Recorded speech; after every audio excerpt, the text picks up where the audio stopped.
وزیر خارجہ شاہ محمود قریشی صاحب نے مجھے جوائن کیا ہے۔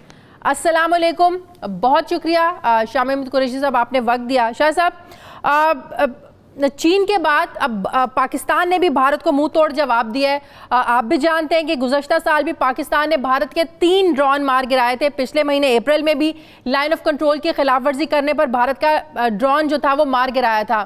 یہ پہلا موقع نہیں ہے شاہ صاحب جب انڈیا نے ڈرون کی مدد سے پاکستان کی جاسوسی کرنے کی ناکام کوشش کی ہے۔ پھر وزیر اعظم صاحب بھی کئی بار یہ بات کر چکے ہیں کہ پاکستان کو جعلی آپریشن کے خدشات ہیں۔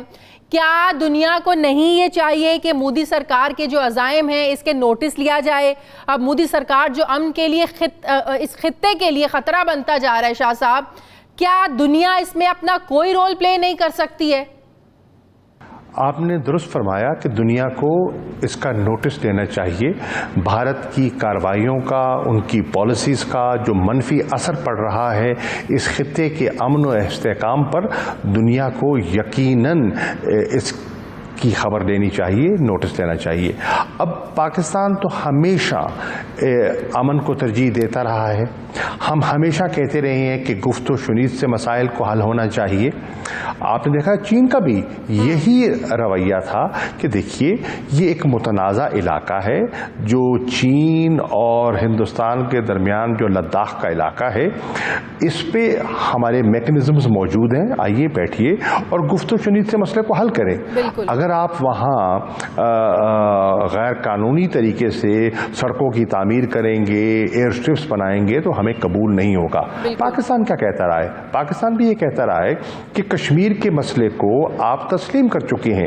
کشمیر ایک متنازع علاقہ ہے، سلامتی کونسل کی قراردادیں ہیں، آپ کا ایک موقف ہے، آپ اس سے فرار کب تک اختیار کریں گے اور کیوں کریں گے؟ ایک نمبر 2، آپ نے 5 اگست کے جو اقدامات اٹھائے ہیں وہ یک طرفہ ہیں، وہ غیر قانونی ہیں، وہ بین الاقوامی قوانین کی خلاف ورزی ہے، UN چارٹر کی خلاف ورزی ہے، ہرگز انہیں تسلیم نہیں کر پائیں گے۔ آپ کہیں کہ یہ ہمارا اندرونی معاملہ ہے، یہ آپ کا اندرونی معاملہ نہیں ہے۔ نہ چین اس کو اپنے جو ڈسپیوٹڈ ٹیریٹری ہے اس کو اندرونی مسئلہ سمجھتا ہے بھارت کے ساتھ، نہ پاکستان جو کشمیر کا مسئلہ ہے اس کو بھارت کا اندرونی مسئلہ سمجھتا ہے۔ یہ بھارت کو جان لینا چاہیے کہ اب خطے میں بہت سے ممالک ہیں۔ آپ نیپال کو دیکھ لیں، نیپال نے احتجاج کیا ہے، نیپال معترض ہے۔ آپ دیکھ رہے ہیں کہ بلوچستان میں جو کچھ کرتے رہے ہیں وہ آپ کے سامنے ہیں۔ افغانستان میں دنیا امن چاہتی ہے۔ صاحب میں یہی کہنا چاہ رہی تھی کہ صرف پاکستان ہی نہیں، بھارت کا ایسا کون سا پڑوسی ملک ہے جس کے ساتھ سرحدی تنازعات بھارت نے شروع نہیں کیے ہوئے؟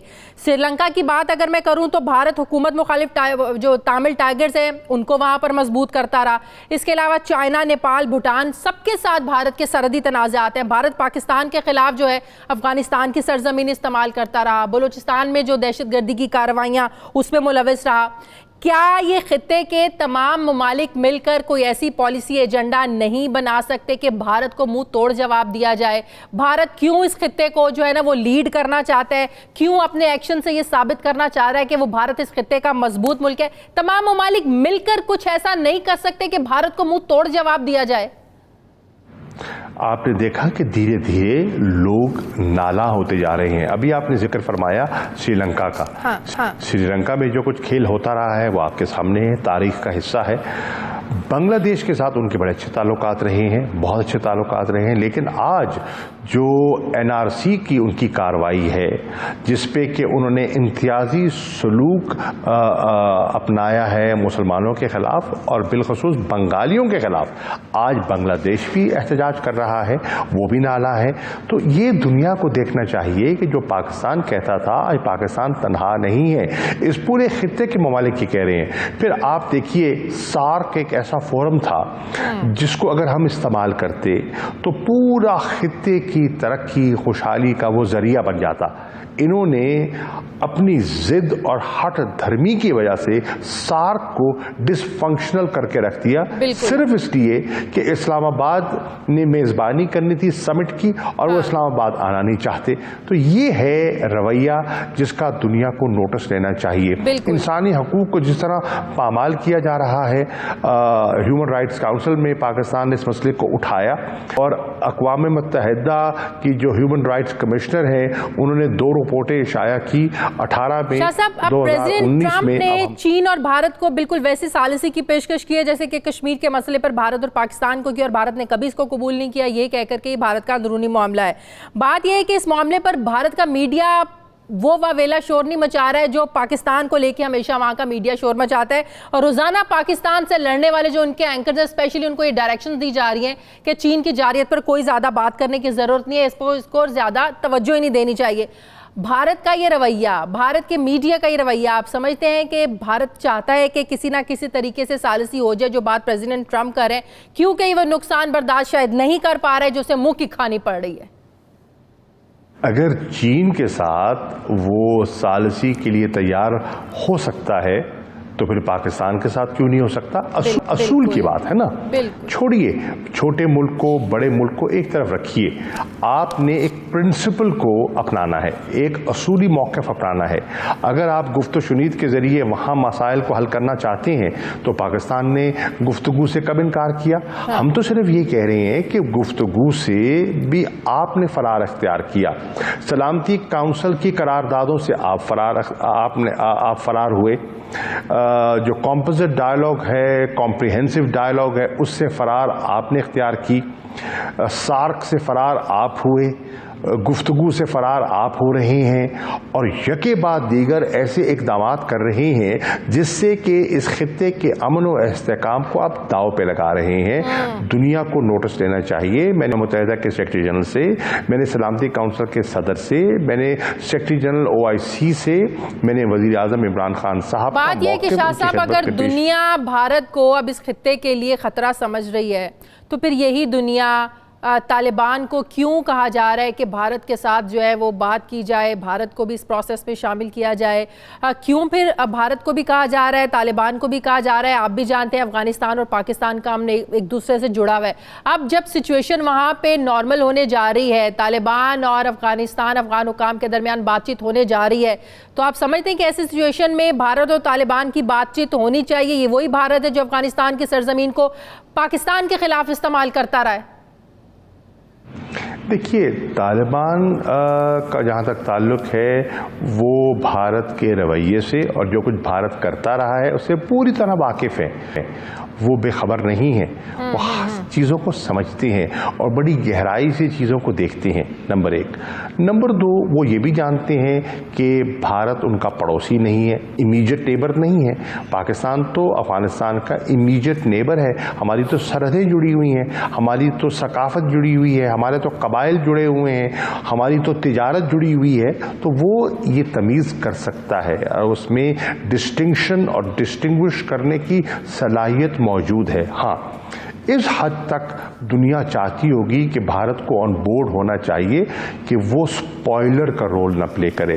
بھارت نے ہمیشہ سپوائلر کا رول پلے کیا ہے، بات کو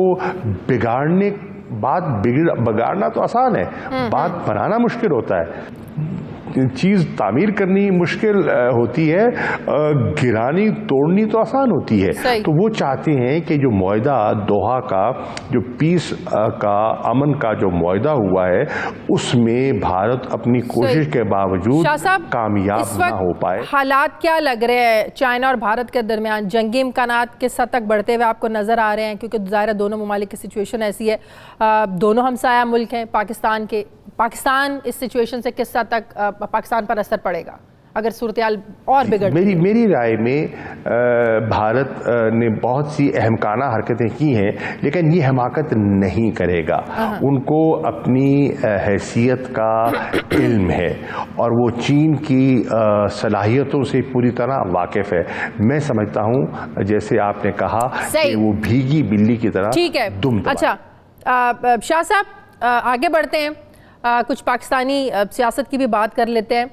آئندہ مہینے جو ایک طویل پارلیمنٹ کا سیشن ہونے جا رہا ہے شاہ صاحب، اس سے پہلے ہم نے دیکھا کہ کرونا سچویشن کو لے کر ایک جو سیشن بلایا گیا، کوئی اس کا مقصد نظر نہیں آیا، کوئی بامقصد گفتگو نظر نہیں آئی، بامقصد کسی ایجنڈے پر، کسی مسئلے پر بحث ہوتی ہوئی نظر نہیں آئی۔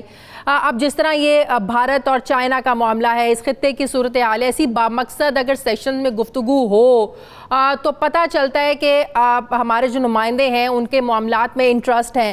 نہیں تو آپ دیکھیں پھر عوام کو بھی افسوس ہوتا ہے کہ جن کے ووٹ لے کر یہ پارلیمنٹ میں جاتے ہیں ہمارے جو نمائندے ہیں، جب اس طرح بے مقصد صرف الزامات ہوں گے، الزامات کی سیاست ہوگی، تو ایسے سیشنز کا کیا فائدہ؟ کیا آنے والے جو سیشنز ہیں ان میں بھی یہی کچھ دیکھنے کو ملے گا، ایک دوسرے پر تنقید برائے تنقید اور صرف الزامات کی سیاست؟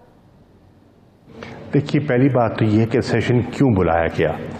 سیشن بلانے کا مقصد یہی تھا کہ جو کووڈ-19 کی صورتحال ہے اس صورتحال کو ان کے سامنے رکھا جائے، حکومتی حکمت عملی، حکومتی اقدامات اپوزیشن کے سامنے رکھے جائیں اور ان کی آراء سے مستفید ہو، ہم اپنے آپ کو مستفید کریں.